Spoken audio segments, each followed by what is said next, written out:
Coming up on Chasing the Natty, Week 7 has arrived, and it feels like a good time to take some inventory on where we are so far in the season and compare it to what our preseason expectations were.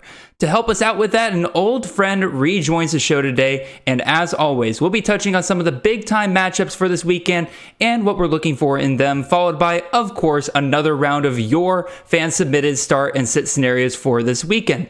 All this and more coming right after this.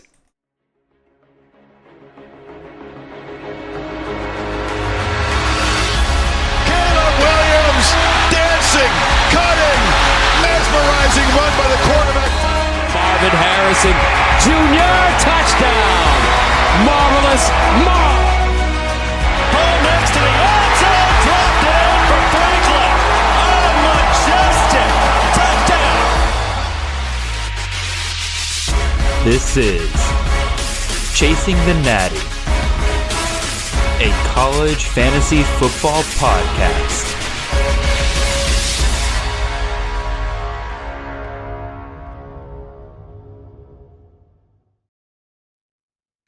All right, welcome in everybody. This is Jared Palmgren, host of the Chasing the Natty podcast. I hope you guys are having a wonderful ride to your work on this Wednesday morning. We are the College Fantasy Football Podcast on the Campus of Canton Podcast Network. You can find us on all of your podcast feeds and on YouTube every Monday and Wednesday morning during the season at 6 a.m. sharp. If you want to support the great work we are doing here, head on over to campusofcanton.com and subscribe there with one of our amazing tiers. You'll find everything you need for your CFF, Devy, C2C, and betting needs, including articles, rankings, projections, tools, and even more than that. You can also find me and the show on Twitter. I am at CFF_Jared, and the show is at Chasing the Natty. You can also find this guy pointing the wrong way. This guy right over here on Twitter at CFF Nate. Mr. Nate Marchese, welcome back to the show, man. It has been a minute. How are you doing? How's the season treating you?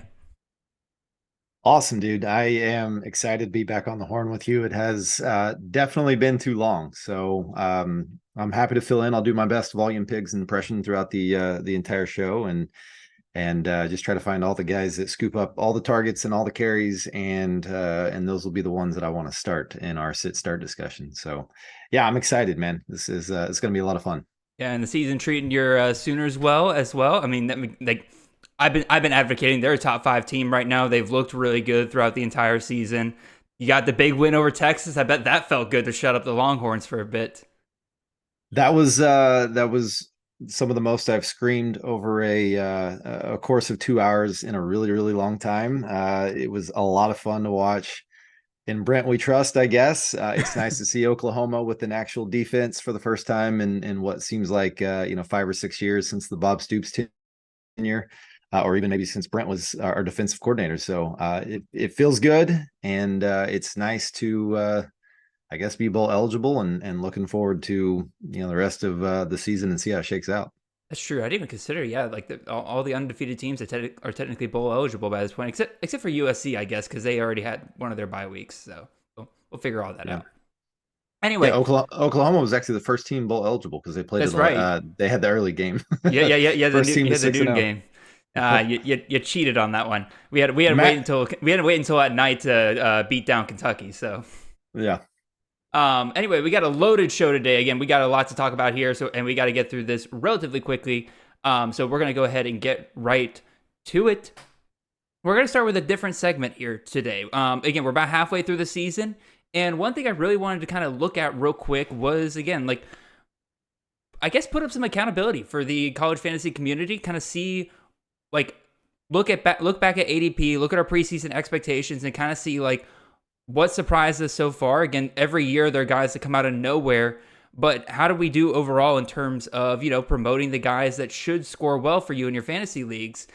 And so that's what we're going to do. We're going to look at, again, I have up on screen the top 12 quarterbacks who have scored, or the top 12 quarterbacks from ADP, and then right there on the right, I have the top 12 quarterbacks from so far this season.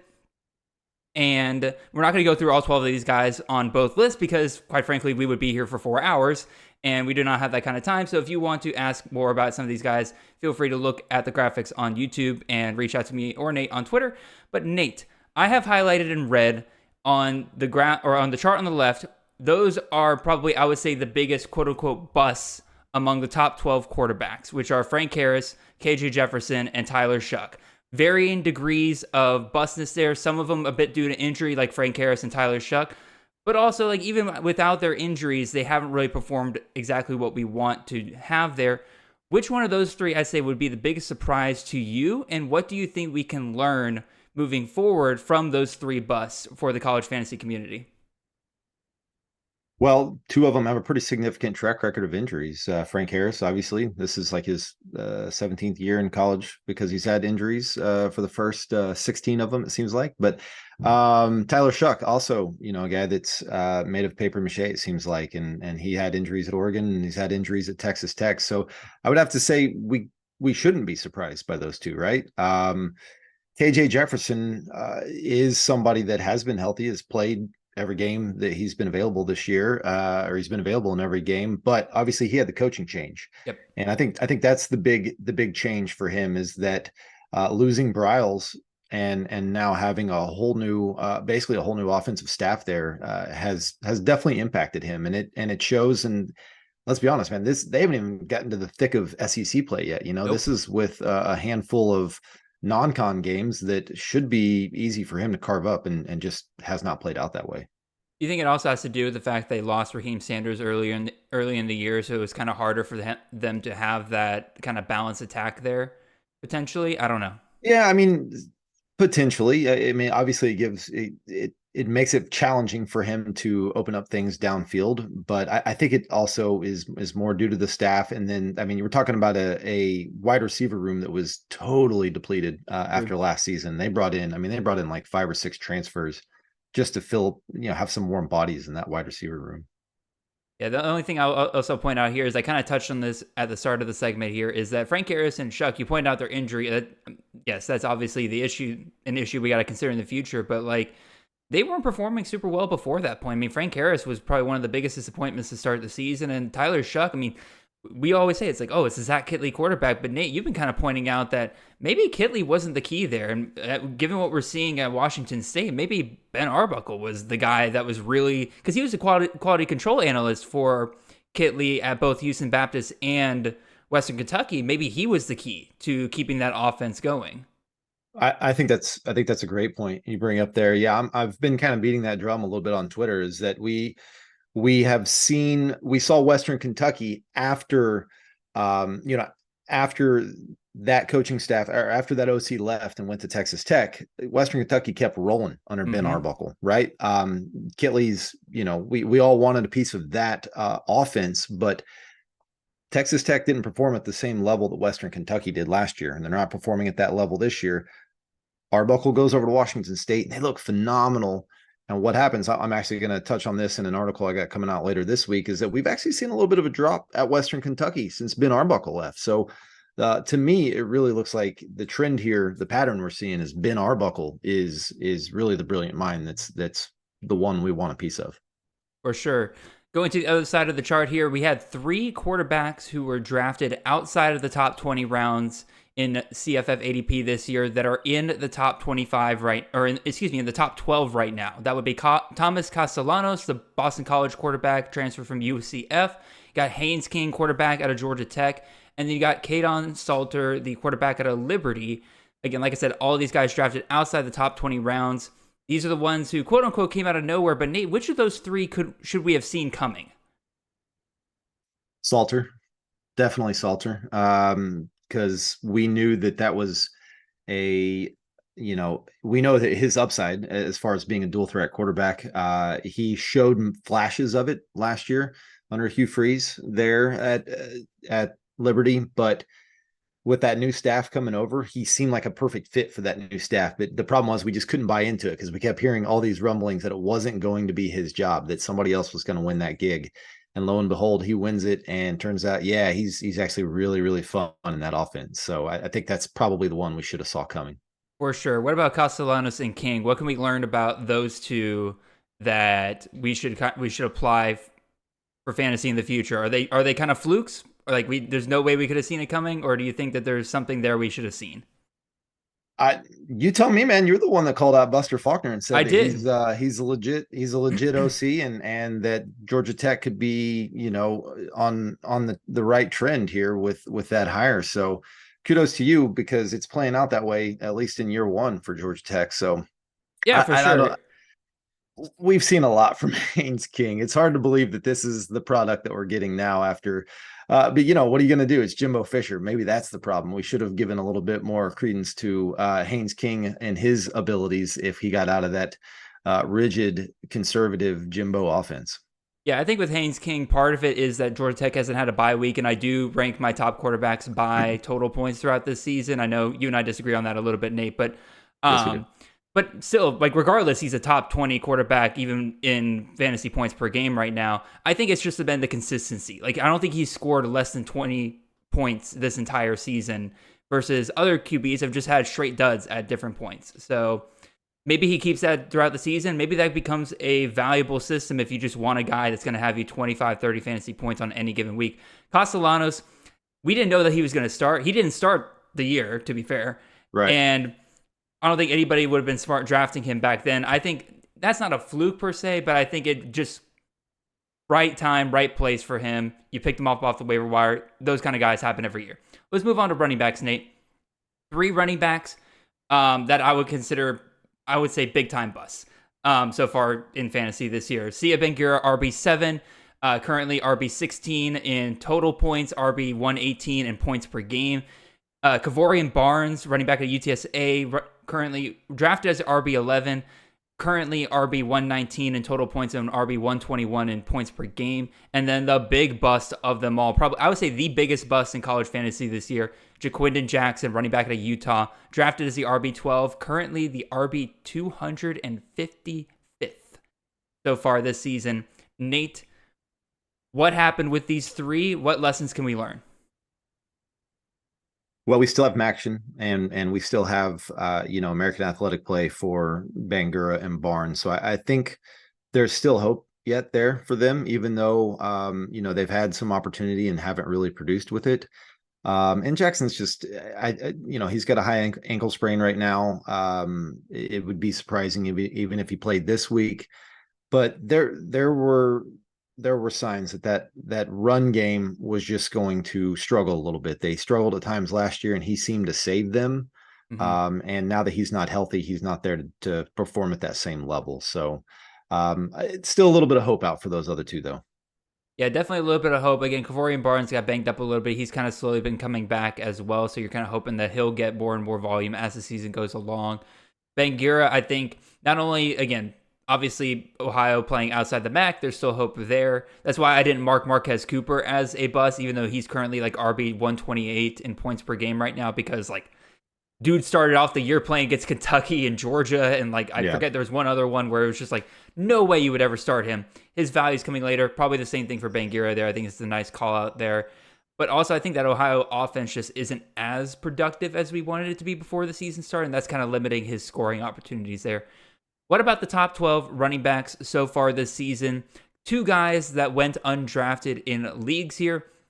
Ishmael Mahdi, the running back out of Texas State, and Penny Boone, the running back out of Toledo, finishing or currently RB3 and RB12 in total points, respectively. Nate, either one of these guys, should we have seen it coming? Or like what? And if we couldn't, maybe what could we learn for next year? I think it's pretty much impossible to have foreseen Mahdi doing what he's doing right now. I mean, he's scoring touchdowns at really at a rate we have not seen in a number of years. So that stuff's pretty incredible. And it looks like that backfield was a little bit of a mess to begin with. Mm-hmm. And he was a guy that was only getting a handful of touches for the first couple of weeks anyway. So that's impossible to see. Penny Boone is, we had hopes for him. He disappointed us last year, and we're starting to see what we had hoped we would have seen last year actually come to fruition now. But he's also been the beneficiary of some injuries in that backfield, and so I think that's helped. He's got that job, and he's running with it, man. He's performing really, really high clip right now. Yeah, he could definitely be a potential league winner once Mac really starts going around there. Let's talk about some wide receivers here real quick. Among the top 12 wide receivers, I would say the wide receivers is probably where the college fantasy community did their best. Like, I just want to run through this real quick. Malachi Corley, wide receiver 1, currently wide receiver 14. Marvin Harrison Jr., wide receiver 29 in fantasy points per game. Torrey Horton, wide receiver 4, currently wide receiver 1 in fantasy points per game. Roma Dunze, wide receiver 5 in ADP, wide receiver 5 in points per game right now. Jalen McMillan, he's been injured, but he was drafted as a wide receiver 6 and currently wide receiver 9 in fantasy points per game. So when he's been out there, he's been productive. Jacob Cowling, drafted as wide receiver 7, currently wide receiver 25 in fantasy points per game. Jamari Thrash, wide receiver 8 in ADP, currently wide receiver 23. Joshua Cephas, drafted as wide receiver 9, currently wide receiver 37. Devontae Walker was drafted as wide receiver 10, but I gave that an NA. Screw you, NCAA. We'll see how he goes the rest of the season. I'm not quite ready to pass judgment on that one yet. And then Xavier Worthy, probably the worst out of the top 12 here, outside the two we're about to talk about. Wide receiver 11, currently wide receiver 75 in fantasy points per game. Nate, real quick, before we get to the two guys that we consider bust at the moment, what do you think the college fantasy community did well this year to kind of nail down the wide receivers this year compared to last year where it was kind of a bloodbath in terms of how, like, the wide receiver ADP last year? Trusting the systems. I mean, a lot of these guys thrash going into that Braum system. And a lot of these guys, we'd seen it before because they're in a good system. The Washington guys, the Arizona guys, it's just, Cephas has been a little bit of a benefited from Clark being out a little bit, but still it's that system. We've seen them do it and they're very productive with it. So I think that's primarily the reason there. Yeah, for sure. I would definitely agree. And I think one lesson we learned big time from last year was not to overvalue transfer wide receivers. I think last year, a lot of people were really big on bringing in transfer wide receivers. This year, transfer wide receivers, I noticed this during the offseason, way down in ADP compared to the year before. Pretty much the only only two guys that we saw were Jamari Thrash and Devontae Walker up this high.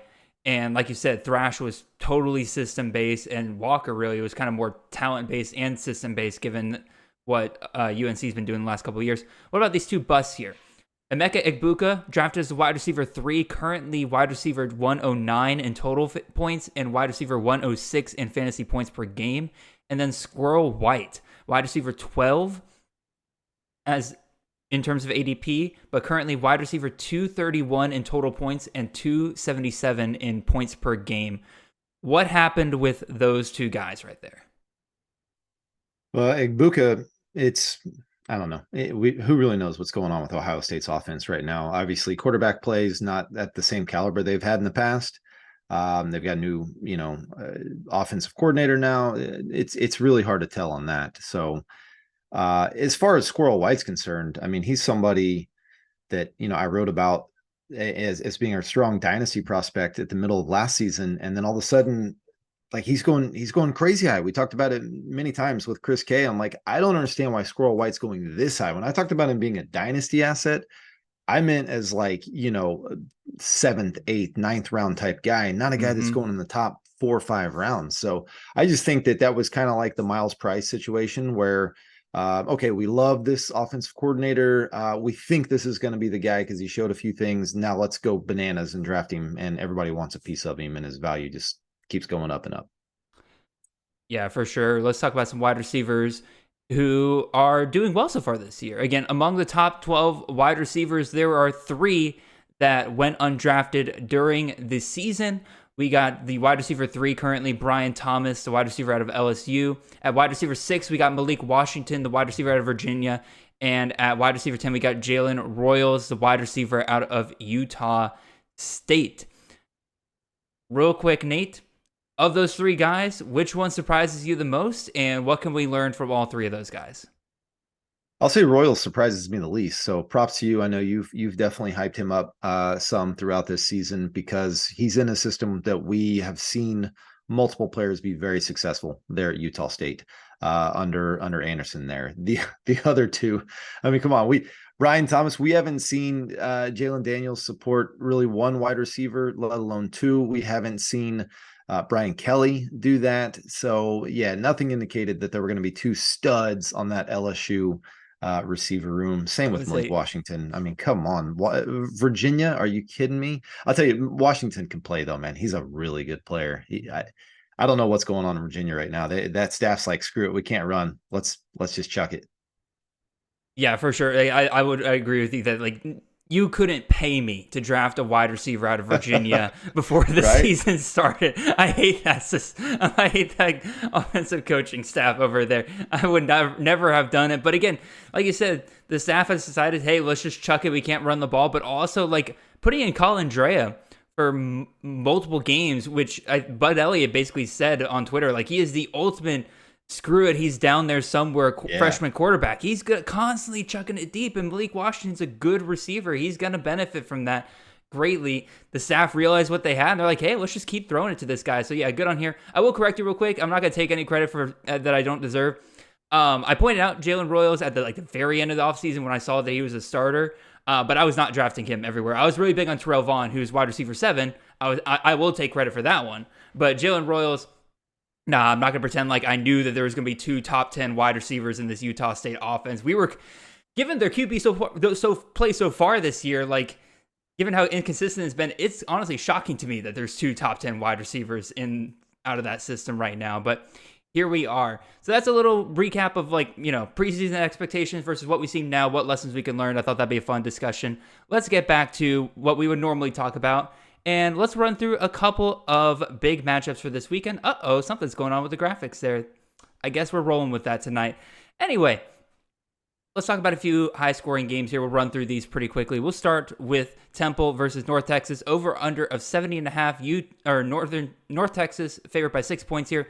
Nate, looking at this game, the thing that stands out to me was E.J. Warner in the Temple offense last week, just finally lighting it up against an opponent in UTSA. They get a pretty good matchup here in North Texas. Is it legit? Can we expect another good week out of E.J. Warner and the Temple passing game? And if so, who are you targeting on Temple's receiving game that might be an interesting play for people this week who are struggling on the waiver wire? I do think Temple can keep it up. I mean, would they pass the ball like 70 times last ridiculous game? Yeah, that's not even hyperbole. I mean, I think they legit threw it like 70 times. Yeah, I mean, this North Texas defense, I don't think is anything that should worry you much. I think North Texas, of the 2 teams, ironically, is the one that might actually try to run the ball to try to get some type of clock management going. Temple doesn't even try anymore, which is great. We love it.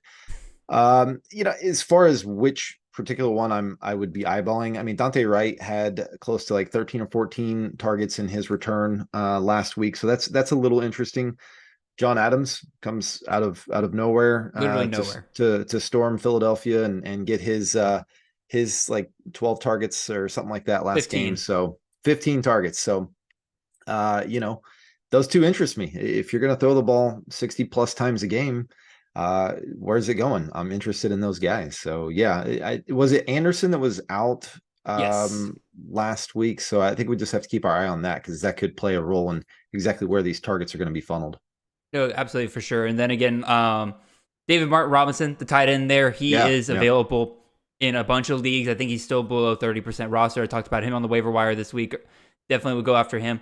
On the North Texas side, you kind of mentioned it, Nate. They're more likely to try to run the ball in this game, and for good reason. Temple's rushing defense is horrendous. They are bottom 30 in the country. In fact, they might be even worse than that. They might be bottom 10, if I remember correctly. They're absolutely horrendous. And Ayo Adie is starting to separate himself in this North Texas backfield here. He's had 300-plus yard rushing games the last 3 games. He's got another really good matchup here. He is somebody I absolutely, if you're struggling at running back for this week, maybe bye week's killing you right now, absolutely go and grab him right there. And then, obviously, I think both the quarterbacks, again, Chandler Rogers, I think our projections actually might have Chandler Rogers as a top 3 quarterback for this week. And I don't blame it whatsoever. Again, between Temple's terrible rushing defense and also North Texas's willingness to pass the ball around with Chandler Rogers, which that's honestly one of the biggest surprises this year, in my opinion, is that Chandler Rogers can actually throw the football. Yeah. Go figure. But anyway, that's my thoughts on that game. Let's keep it moving here. Let's go talk about the top 10 matchup that everybody's talking about this weekend, and that is Oregon versus Washington. Washington, the 3-point favorite here, over/under of 67. This is a fantasy player's dream right here. Again, you got two awesome offenses going up against each other. Both of them expected to put up well above 30 points here, at least according to Vegas here. Nate, we know the names. We know Michael Penix. We know Roma Dunze. We know Julian Polk. We know McClellan. We know Nix. We know all of those guys right there. Is there anybody here that maybe you would kind of throw out there as a sneaky name to watch? Or given the kind of general expectation of just high scoring all around, is there anybody that you would kind of throw out there as a caution? Like maybe you don't think they perform as well in this game because of what's going to happen here. I actually think number one, I'm so stoked for this game. I think it's It's going to be awesome. one of the most entertaining games of the entire season. This is one that I had circled for a number of weeks that is just absolute must see TV. I think Bucky Irving is going to be a monster in this game. I think that he can. I think that he can make some plays, and Oregon's going to want to control the game a little bit as far as time of possession. But this is a, hey, start them all, just spray them. Yeah. If you've got them, you start them in this game, right? I think probably Tez Johnson, somebody maybe is flying a little bit under the radar that I think could have a really nice game here. His connection with Bo Nix is obviously important, and he's kind of started to kind of pick up some momentum as the season's gone on. So yeah, if you got him, start him. Watch for Jalen McMillan just to make sure that we're 100% full go. A lot of coaches want to say he's going to play, and then it just doesn't happen. So, but yeah. Yeah, no, for sure. I really don't have much to add. Like you said, this is just like I said, this is a fantasy player's dream. This comes at the perfect time when a lot of people are, struggling on the waiver wire. If you had Jalen Polk, who's had a really good season so far, but you're worried about McMillan coming back. Nah, I would start all three of them. I would put all three of them in my starting wide receiver lineup if I had the choice in a league to do that. That's how confident 100%. I am that this game will be absolutely phenomenal for fantasy. Let's move on to the next one here. Another top 25 matchup here. USC versus Notre Dame. Notre Dame, the 3-point favorite here. Over under of 63. Another fantasy dream right here. Again, close spread. Two good offenses when both of them are humming. Obviously, there's been some rumors that Sam Hartman has been nicked up a little bit, kind of indicating why Notre Dame's passing attack hasn't been as strong recently. But they also had two pretty difficult defensive matchups in Duke and Louisville. And again, Louisville, not the greatest defense in the world, I acknowledge that, but at the same time, they're a lot better than USC is going to be this weekend, I can tell you that much. So, Nate, Notre Dame has been spreading the ball around a ton. You are very familiar with Lincoln Riley and Alex Grinch in their defense. Who would you be targeting for Notre Dame? What'd you say? The too familiar, painful memories. Painful memories. Who out of Notre Dame, especially in that receiving core, would you be targeting as a potential option against this defense? Oh man, dude, it's kind of a mess to target those guys. I honestly would target. I honestly would start Audric Estime. That would be the main thing. And clearly he's a must start. But I mean, you watched what Jonah Coleman did, what Scadaboo did. I mean, you name it, throw a running back out there, USC can't tackle him. So imagine a full-grown man like Audric Estime coming at him. So I honestly think the wide receiver court at Notre Dame is just too spread around. I wouldn't feel confident starting anybody, even though this is a pretty awful defense. No, for sure. And then USC, again, obviously Marshawn Lloyd has really taken over that backfield back there. That was something I called wrong at the beginning of the season there. Again, similar deal with the wide receivers at USC, and this is something that I called before the preseason, is that there's just too many mouths to feed. But again, maybe we'll see. I think I'd be okay with Brennan Rice as a potential start here, because again, even if he's not seeing uber amounts of targets, he somehow finds the end zone, it feels like, every single week for USC. But then other than that, it feels like a crapshoot. I think it's fine if you want to take a Taj Washington or a Dorian Singer and stick them into your lineup because you're just kind of hoping for a touchdown there. You're struggling at wide receiver. There's no good options on your waiver wire or anything like that. I think that's a fine strategy, but I think you have to know that you're rolling the dice there for sure. Yeah. All right. Last game we'll talk about here. Again, going back to the group of five here. UAB versus UTSA, over under of 68. UTSA, the 10.5 point favorite here, as we saw last week. UTSA's defense can get diced up quite a bit, and UAB has been throwing the ball a ton this year. So this absolutely should be a matchup that should be on a lot of people's radar here. Nate, who is standing out to you in this matchup that could either perform better than we're expecting and could be a sneaky play off the waiver wire, or is your home run player for this week that you think that like they could end this game with 40 points? The combination of Frank Harris and Cephas, I think, are obviously the two that are the most absolute must starts here. But I'd feel super confident starting Zeno, starting Amari Thomas as well too. I think that they've shown enough over the last few weeks that that shootout potential is good enough in this one that I would feel pretty strong with that, with that combo as well. Yeah, for sure. I love Amari Thomas. I watched it again. A little bias here. I watched him in the Georgia game. He impressed the hell out of me. And when I saw that he was a true freshman, I'm like, no freaking way. So I tried to run and grab him on as many dynasty rosters as I could, and I was surprised there were a couple of people that beat me to him. So like, well done to you guys out there. But for sure, I would definitely go with that.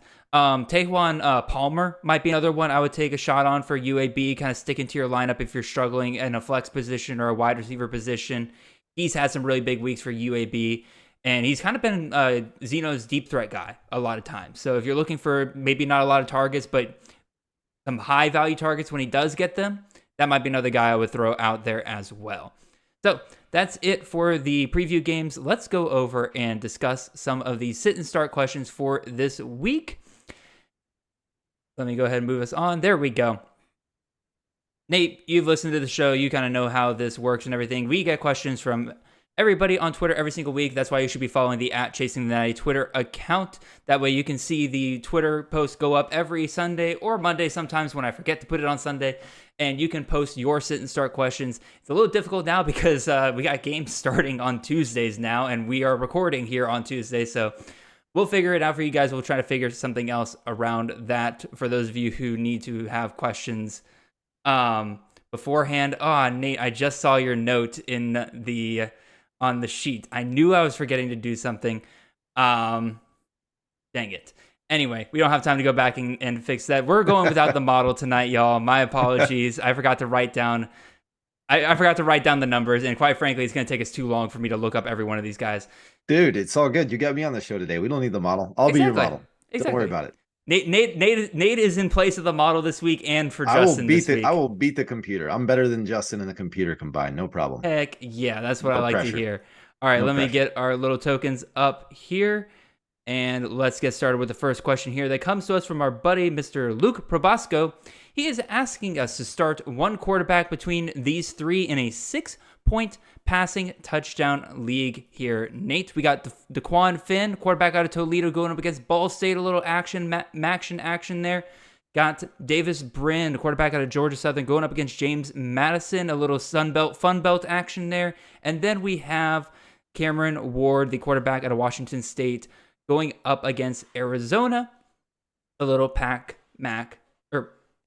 action there. I try to make all that rhyme and fun. Paction. I don't know. Anyway, I'll start off with this one. The 6-point passing touchdown kind of changes things for me a little bit here. If this was a regular 4-point passing touchdown, I probably would go Daquan Finn and hope the action really kind of got out of control there between Toledo and Ball State.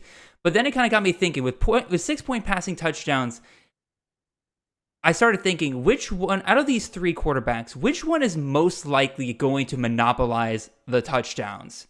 Out of, like, all three of these should have high scoring games. The team totals for all three of these teams are going to be high this weekend. Which one of these guys is going to monopolize the touchdowns? And to me, that's easily Cameron Ward. Nakia Watson, he's a good running back, but he hasn't really been as much of a factor since Ben Arbuckle came in, which is pretty much what we expected going into the season there, versus Davis Brin. He has Jalen White. He's got O.J. Arnold, two serviceable running backs there who will take away some touchdowns right there. Daquan Finn. Obviously, he can run it in himself, but we were just talking about Penny Boone as a top 12 running back so far this year, and clearly they're only just getting started with him, so he might be a bigger impact on Finn moving forward than we want to admit. So I'm going to roll with Cameron Ward, going up against a soft Arizona defense here, which has been lit up by a litany of different offenses so far this year. Bounce back performance for Cameron Ward. They're not going to have 2 bad weeks in a row over there with Ben Arbuckle. He's the guy I'm rolling with. Nate, which one are you going with? I agree. That's my choice as well. The debate, I think, is between DeQuan Finn and Cam Ward. Like you mentioned, though, I think there's a more likely scenario of Toledo just kind of putting the lockdown on Ball State, and then the second half is a lot of Penny Boone and just kind of grinding the clock For sure. for Toledo, because that defense is really good and Ball State's not very good at all. So there's a scenario where that plays out. Arizona isn't afraid to get in a shootout mode with anybody. So I do think that there's more opportunity, a higher ceiling for Cam Ward here. So that's my choice as well. Alrighty, starting off agreeing both a good and a bad thing for this show, because it makes it very clear to Luke who we think he should go with here. I wish I had the model now, because I'm curious what the model would say on this question. Maybe I'll post it. You know what? I'll post it to Twitter later, everybody. I'll post it to Twitter later. Anyway, let's move on to our next quarterback question. This one comes to us from A&A DFS. He is asking us to start one quarterback between these three, and I specifically chose this question because I was dealing with a very similar sit and start decision between two of the guys here. So I'm curious to hear your thoughts on this one, Nate, because you might help me make a decision here on who I should go with here. But the three guys we're looking at here, Jace Bauer, quarterback out of Central Michigan, or we can go with, or he's going up against Akron this week, or we can go with Darren Granger, the quarterback out of Georgia State, going up against Marshall, or we can go with Jalen Milroe, the quarterback out of Alabama, going up against Arkansas. Nate, of these three guys, which one are you, which one are you going to start? Bauer's too risky for me right now. So for my elimination process, he would be the first one that I would eliminate. As far as the one that I would start between Granger and Milroe, man, I would lean Milroe, but the more I think about it, I think I'm actually going to go with Granger. And here's my reasoning. I like the upside of Milroe, but Arkansas's defense has been sneaky good at slowing down really good quarterbacks. Jalen Daniels didn't go buck wild on them. Jackson Dart struggled against them last week. And there was one other one, I can't remember, but and we saw Marshall kind of get into a little bit of a shootout with Virginia. So give me Granger, and but it's close between him and Milroe. Yeah, the two I was debating between in a league was down between Jace Bauer and Darren Granger.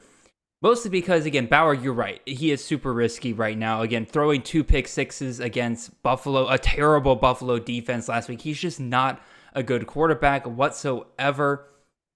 But Granger is going up against Marshall here. And according to the numbers, Marshall technically has the 6th best passing defense in the country. Oh.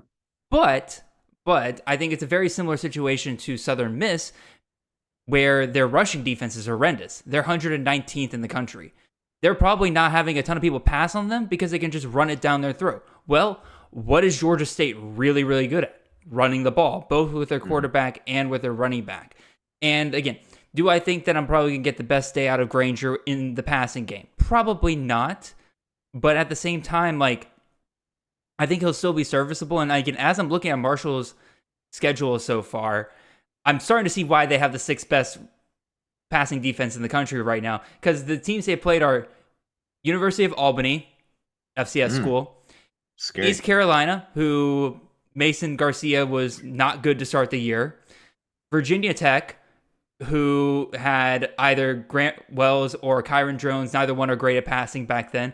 Old Dominion, which is, as you called them, Nate, one of the most psychotic teams in the country, in terms of you never know what you're going to get out of them. And then this past week, when they faced probably their first real quarterback in MJ Morris, they gave up a ton there. So I'm going to go with Darren Granger with the hope that that defense is a fraud in the passing game, certainly a fraud in the rushing game, which is a strength for Darren Granger.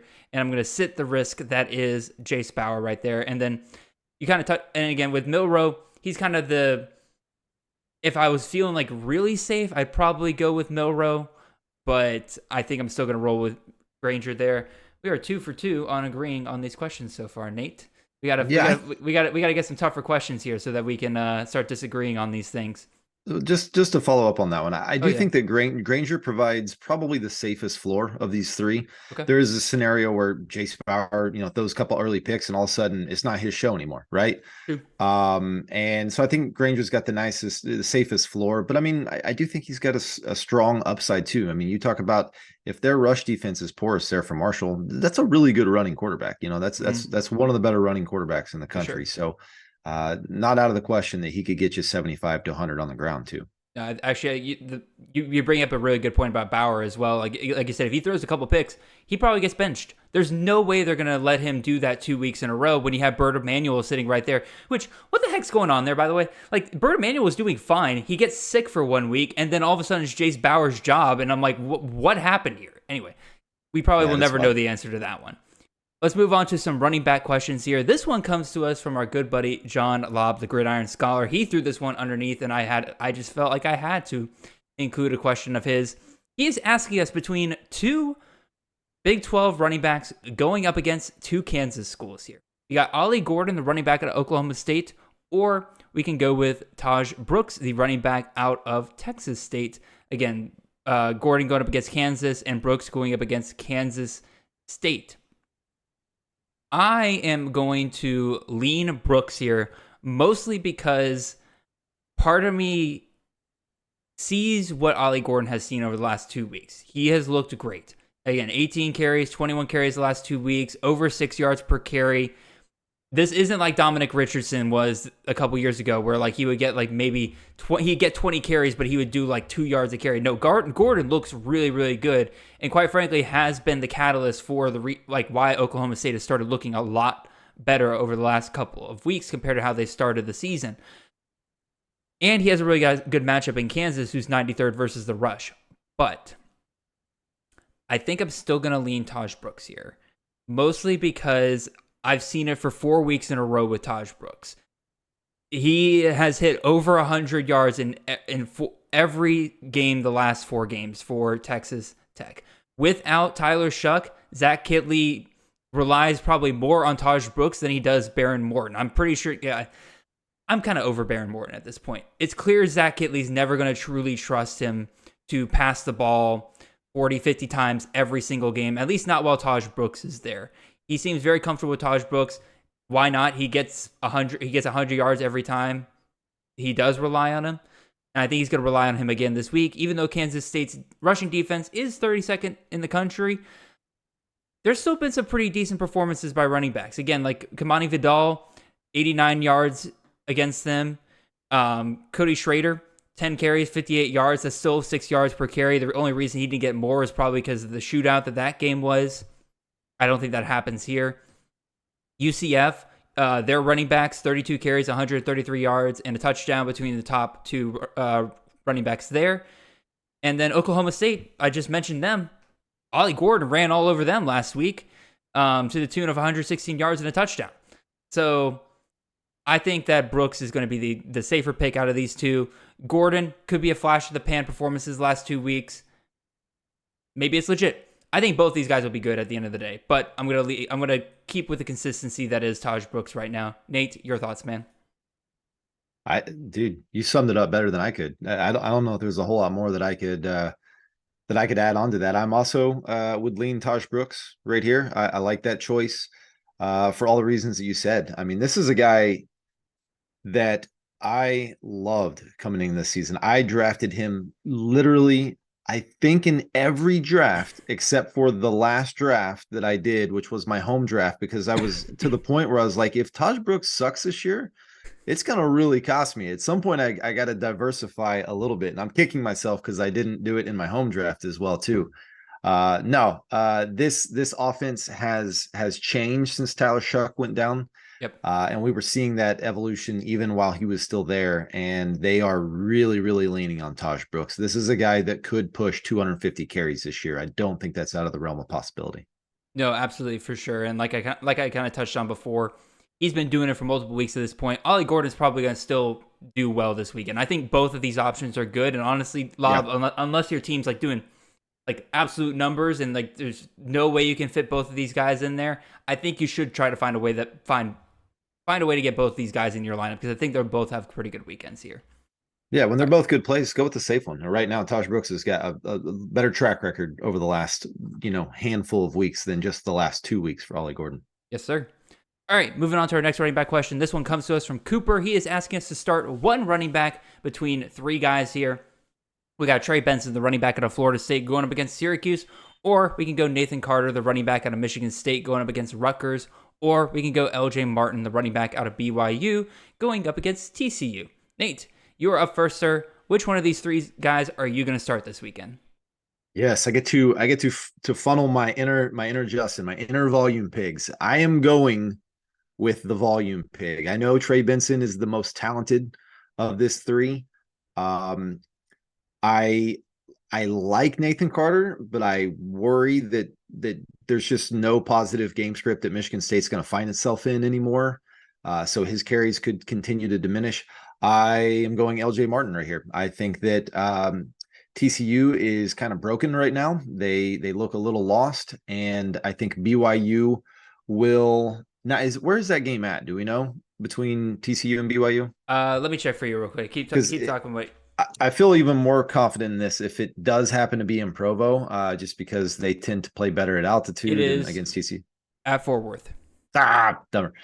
No worries. I'm still going to stick with it. LJ Martin is my pick here. They don't really give the ball to anybody else in the ground game there for BYU, so I'm going to go with the volume pick here, LJ Martin. I like LJ Martin quite a bit. And I think there's a decent chance he's gonna have a pretty good week this weekend. Again, TCU's defense has been super up and down, so if they are gonna let him slip a little bit, he will take advantage of that, and he'll probably have a good weekend here. But like you said, Nate, when you have two good options, I'm probably gonna roll with the safe option here, and I do think that Trey Benson is probably the safest out of these three right now. Yes, he had a rough start to the year here, no doubt about it. But I think he's starting to hit his stride again this past week. He finally kind of really hit that really big game that we've been looking for him. And if y'all remember, he didn't really do the great work that he did last year until the second half of the season. I think he's just a guy that maybe takes some time to get going throughout the season. Now that he's getting more comfortable, season's back and everything like that, he could go back the second half of the season to what he was doing last year. Again, when I'm looking at these three guys, all three of them are clearly the lead backs on their team. And so part of me also wanted to look at some team totals here.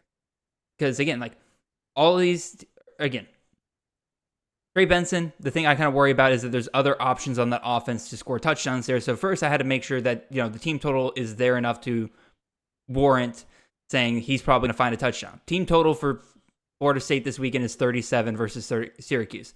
I think Trey Benson can find a touchdown or two within that point total right there. Versus Nathan Carter, his team's point total is at 18. That's a big risk, and quite frankly, if I could bet, I would bet Michigan State under 18 points this weekend. I just don't think that they're going to find. I really don't think they're going to find the end zone hardly against that pretty good Rutgers defense. And then LJ Martin against TCU, they got a team total of 24. I think they could hit higher than that. I think LJ Martin could have a good weekend, but I'm still going to go with Benson, who is probably on the best offense of these three, and hope that he can find the end zone within it. So, all right. A good little disagreement there, Nate. So, got the tokens up there so you guys can see it. Now I'm going to put them back. Let's go talk about some wide receivers here, Nate.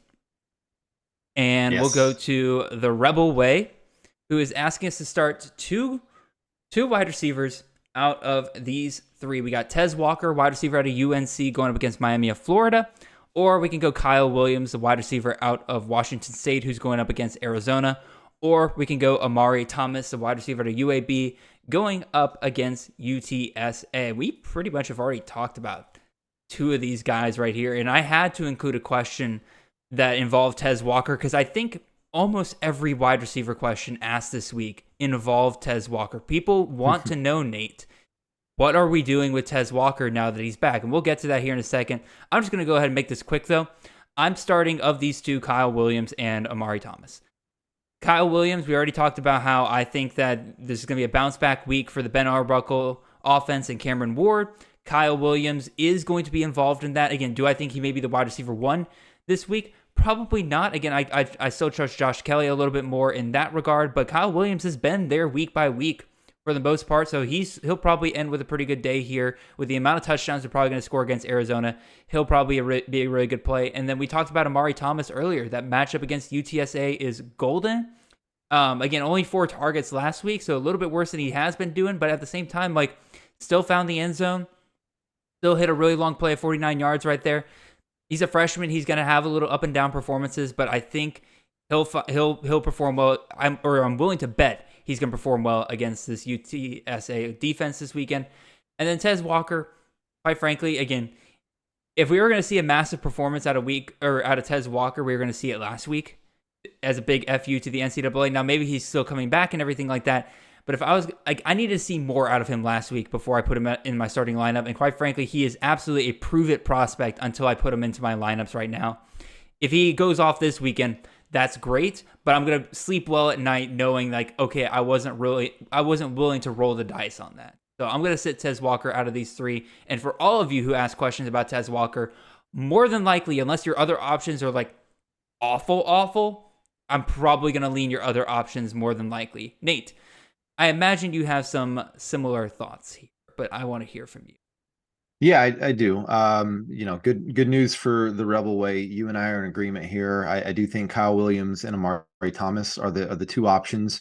We've already talked about how we want some options from that UTSA and UAB game because we think there's a lot of shootout potential there. Same thing with Washington State and Arizona, maybe a little bit less shootout potential, but still pretty good options there. Interestingly enough, Tez Walker did lead them in targets last week. Oh, really? I didn't even catch that. In his first game back. I still think that Nate McCollum is the guy to own there moving forward. He's playing exclusively out of slot. They've moved Paysor over to the boundary. It's pretty much those 3. So kudos to Chip Lindsey. I didn't think he had it in him, but he's actually figuring out a way to get the best players on the field at the same time. So that's really good. But yeah, I would be a little hesitant with Tez Walker.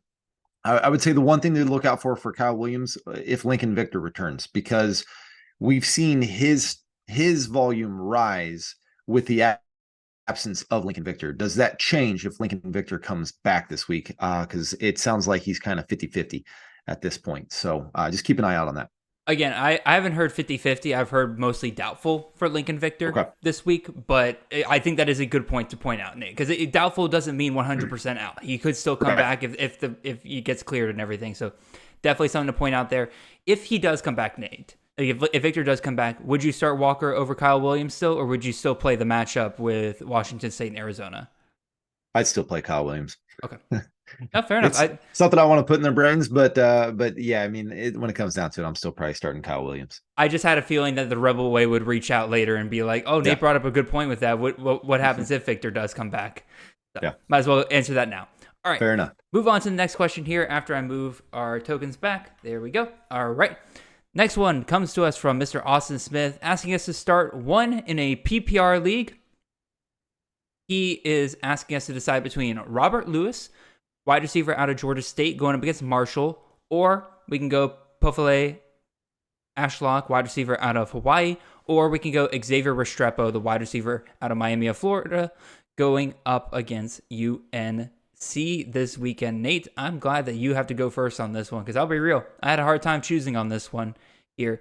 Also, real quick, not only is he asking us to start one in terms of who's the highest upside out of these 3, but he also wanted to know which one is most likely to hit 20 points. Like which one is like the safest option to hit 20 points. So not going to do that with everybody, but I thought it was a good enough question to kind of bring out the different ways you can think about your sit and starts there. So Nate, highest ceiling of these 3, the start, and then which one would you bet on the most to score 20 points this weekend? This one's real close between Ashlock and Restrepo. For me, I've been super impressed with how Restrepo's played lately, and they look good. And I do think that Miami's going to have to toss the ball around to keep up with North Carolina a little bit. So, but I'll answer his question. The 20 points, I still think Ashlock has the best chance at that. And I don't know, man. Hawaii's kind of taken a little bit of a step back in their last few games with where that offense looked when they started. But screw it. Let's stay out west. Let's go ahead and I'm going to stick with Pofele Ashlock out of these 3, but it's real close between him and Restrepo for me.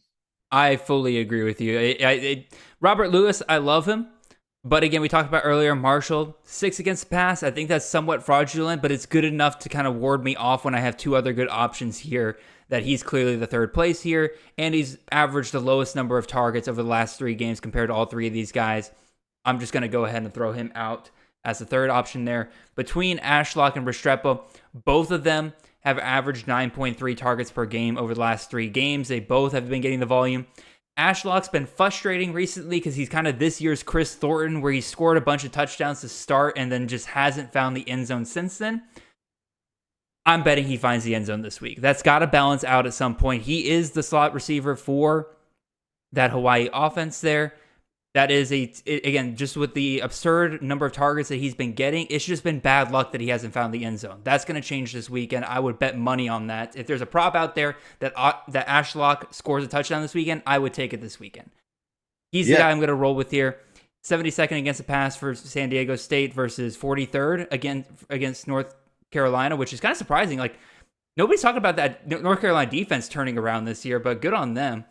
That's exactly what That's exactly what I was about to say, is that surprisingly, we're used to seeing San Diego State with kind of this more consistent defense, and they have not been very good on that side of the ball. And we're used to seeing North Carolina just being, a sieve of a defense, and they've been solid. They've had a decent pass rush, and they're actually making some plays this year on defense. So that's probably what is pushing me a little bit more towards Ashlock.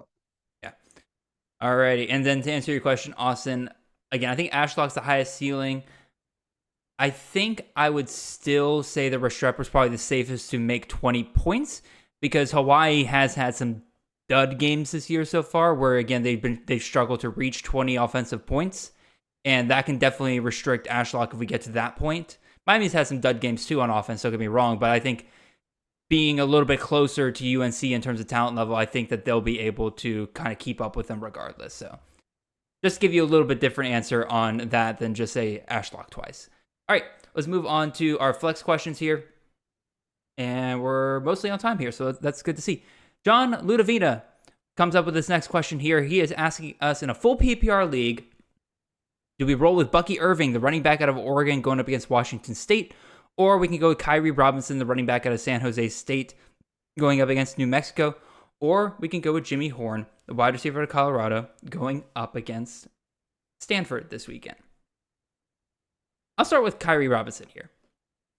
This is a weird dude to follow this year in college fantasy. He has been averaging 11 carries per game, but has somehow found the end zone. He is just a dude that finds fantasy points. He is like the my process. Again, I look for guys with high volume. I look for guys that are central to their offenses, and Robinson's just not that guy, but he's, again, finding the end zone somehow. That tells me that this second half of the season, he is absolutely due for some regression over the last couple of games here. Again, it's difficult to find anybody that scores a touchdown every single game, let alone a guy that's barely going over 10 touches per game. He's the obvious sit for me out of these 3 guys right here. And then initially I was like, okay, this is a little bit tougher between Bucky and Jimmy Horn, especially in a full PPR league. You guys know me, like in a full PPR league, I tend to lean towards wide receivers. But Horn has really calmed down since the start of the season. Like, when Colorado first got on the scene, he was one of the dudes that they kept throwing to. Now, they seem to have more options. Again, you got the rise of Michael Harrison, their wide receiver tight end hybrid going on there. Travis Hunter will be coming back here relatively soon. We got Amarian Miller, the true freshman wide receiver, who is kind of mixed in the rotation now, and it's impacting Horn quite a bit. In the first 3 games of the season, Horn had 10.7 targets per game. That has been cut in half the last 3 games. The last 3 games, he has had 5.6 targets per game. I'm afraid that might be a trend moving forward, especially, like I said, as some of these other guys rise up. And that leaves me with Bucky Irving. As Nate said, Bucky Irving could be in for a huge game this weekend. Yes, he's only averaging 11.7 carries per game. That's typically not something I like to deal with. But Bucky is different in the fact that he is one of the most explosive running backs in the country. He is not a dude that needs a ton of carries to get you what you need on any given week. Last 2 weeks, granted, it's Stanford and Colorado, but he's been averaging 6.8 yards per carry and 8.9 yards per carry. In addition, I watched the breakdown from College Football Nerds. They did a great job breaking down the Oregon and Washington game. If for some reason you're not if you listen to us but don't listen to them, definitely go check out their stuff. But one of the things they pointed out that according to their numbers, the biggest mismatch in the Oregon-Washington game this weekend is the Oregon run game versus the Washington D-line. Bucky could be in for a massive, massive game this week if that ends up being true. It also helps that Bucky does receive quite a bit of balls out of the backfield. He's been averaging 3 targets per game this season. I bet he goes over that this weekend. I'm fully in on Bucky Irving this weekend, and that's not something I typically say. Nate, what are your thoughts, man? I think Bucky's going buck wild, man. I can't wait for this. I think that it's the one I would start out of these 3. You've already alluded to it. Washington's given up 122 yards on the ground each game, 14 total touchdowns rushing so far this season, and they have not faced an offense nearly as explosive as what they're going to see with Oregon. Noah Whittington is out. They're down to 2 running backs there at Oregon. Obviously, Jordan James is going to see some of the goal line carries, which could hinder Irving's upside a little bit there. But I think he's explosive enough to where he doesn't necessarily need to just get the ball down there near the goal line to get you 20 to 25 points this week. So easy choice for me. I'm going Bucky Irving. Over under 2.5 30+ yard runs in this game for Bucky Irving. Nate, we'll count receptions as well. Boy, 3 30-yard runs would be pretty wild. Probably not 3, but probably a couple for sure. And I think he's going to have enough chunk plays, and would not shock me at all if a couple of those are touchdowns. For sure. I'm glad we're seeing eye to eye here. All right, let's move it over to the next flex question here. We're getting to the end here. Goose asking us in a half-point PPR league, Jalen White, running back out of Georgia Southern, going up against James Madison, or we can go Jawar Jordan, running back out of Louisville, not the wide receiver out of Pittsburgh. I'm not sure what I did with the graphic there. Anyway, and then the third option here, Sam Wiggless, the wide receiver out of Ohio, going up against NIU. Nate, throwing it over to you, man. Which of these 3 guys are you starting in a half-point PPR league? Jawar Jordan. I don't want to jinx it because I kind of need this guy to go off this week for me. But he's somebody that has kind of gone off just about every week except for maybe one, I think, this entire season. So I'm going Jawar Jordan. That Pittsburgh defense has not been a normal Pittsburgh defense, and he's just so explosive, man. He doesn't need to touch it any more than a handful of times a game to be effective, and now they're giving the ball to him way more than a handful of times. So he's my easy choice right here. I think the other 2 are both solid plays, but I'm gonna go with the track record right now. And Jawar Jordan has been he's got to be a top 6, 7 running back in the country right now for fantasy purposes. He's been amazing. So I think he's top 3 at the moment. I'll have to go back and check later. But yeah, he's just been absolutely explosive. And like I called at the start of the season, I'm just like, they're not giving this dude enough carries. They need to give him more carries. And Louisville finally listened, and he's been absolutely fantastic for fantasy ever since then. Dude, if you can't tell by my excitement, go ahead. I was say you can go for 150 on Notre Dame. You got to have some faith that he's going to be able to put up similar numbers against Pitt, right? Oh, for sure. Again, he's my easy start here. Again, like I said, this is a top 5 running back in the country right now for fantasy. You got to keep riding that. Again, these ACC defenses don't seem to be able to stop him very well. The only team in the last 4 games that has been able to stop him was NC State. Not sure what happened there. Again, he was averaging 2 yards per rush. It's a complete off day. If that happens again, it's just a bad luck in my opinion. It's just not been the norm for him so far this season. Jalen White, I'm sitting. He's been banged up. Only 12 touches last week against Coastal Carolina. I'm not sure what his health status is. Maybe he does well this weekend. But when my other option is Jawar Jordan, I'm going with that. And then Sam Wiggless, I think this is a good matchup for Sam Wiggless. And again, in the half PPR league, I think he will do well there. But kind of simply put, both Jordan and Wiggless have some risk to them. Like as we saw 2 weeks ago with Jawar Jordan, he can put up a stinker. That's possible for him. So can Sam Wiggless. Sam Wiggless has had games where he was targeted 3 times and targeted 4 times, 20 yards each of those games. Absolutely rough games for Sam Wiggless there. But if you're going to risk a bust with either one of those two players, the ceiling so far this year for Sam Wiglusz has been 15 fantasy points. The ceiling with Jawar Jordan has been 40. I know which one I'm going to ride with there. So, again, sorry, Sam, but we're riding. We ride with Jawar Jordan. Nate, you were talking about how you were wishing that you took that last Taj Brooks share. Jawar Jordan was the guy that I wish I drafted a ton of him to start the season. I was really big on him, but as the season went along, I'm like, nah. If it does become the Maurice Turner show, or it does become like a super split backfield, like I could be really screwed there, especially in best ball leagues. Man, now I wish I drafted him everywhere. He is so phenomenal. People did not put enough faith in the history that Braum has with his running backs. Oh yeah. It's actually pretty good. Everybody thinks he's just this big air raid guy that doesn't like to hand the ball off and all this. That's not true. Go look at what he did at Western Kentucky. Go look at what he did with some really, really mediocre backs at Purdue and made them relevant with what was his name? Horvath and then Maccabee. I mean, Yep. those are not great running backs that he made fantasy relevant there. Oh yeah, look at Maccabee this year. He's got a massive fumbling problem. Yeah, it's been ugly. Alrighty, let's go with two tight end questions. We can get through these pretty quickly, I think. First one comes to us from Shady Sports. He's asking us to start between Mitchell Evans, tight end out of Notre Dame, going up against USC, or we can go Michael Harrison, the wide receiver / tight end hybrid out of Colorado, going up against Stanford, or we got Isaac Rex, the tight end out of BYU, going up against TCU. I think all three of these options are good. I think you've assembled yourself a really nice tight end room here, Shady, in a year where the tight end has been very, very detrimental to most fantasy teams outside of people who had Brock Bowers or people who drafted Dallin Holker everywhere. Me. Sorry, this has been an episode where I've just been tooting my own horn a lot. Maybe I need to get humbled this week. Anyway, out of these three guys, I'm still going to roll with Mitchell Evans. Again, he has 7.3 targets per game for the last 3 games, 70 plus in all of them.